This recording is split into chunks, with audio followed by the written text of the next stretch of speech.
শৈলকুপায় ঔষধ ব্যবসায়ীদের অনির্দিষ্টকালের কর্মবিরতি, ভোগান্তিতে রোগীরা।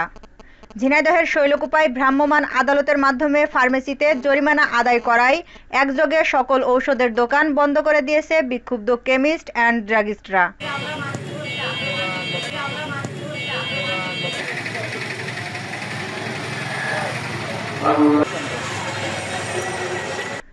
বৃহস্পতিবার 13 ফেব্রুয়ারি দুপুরে ভ্রাম্যমাণ আদালত পরিচালনা করেন শৈলকুপার সহকারী কমিশনার ভূমি এস.এম. সিরাজুস-সালেহীন। ঔষধ ব্যবসায়ীদের দাবি, অন্যায় ও অনিয়মতান্ত্রিকভাবে ভ্রাম্যমাণ আদালত পরিচালনা করে জরিমানা আদায় করা হয়েছে। অ্যান্টিবায়োটিক ঔষধ বিক্রির সময় ক্রেতার নাম ঠিকানা সংরক্ষণ না করায় ও পল্লী চিকিৎসকের প্রেসক্রিপশনে অ্যান্টিবায়োটিক ঔষধ বিক্রির অপরাধে এবং মেয়াদোত্তীর্ণ ঔষধ দোকানে পাওয়ায় জরিমানা করেন ভ্রাম্যমাণ আদালত।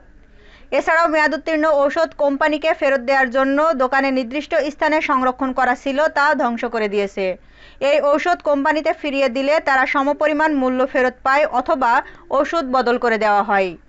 এখানেও তারা ক্ষতিগ্রস্ত হয়েছে বলে জানান।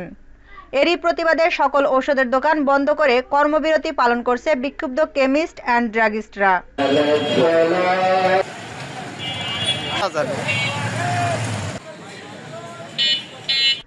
এদিকে শৈলকুপার সকল ঔষধের দোকান বন্ধ থাকায় ভোগান্তিতে পড়েছে রোগীরা।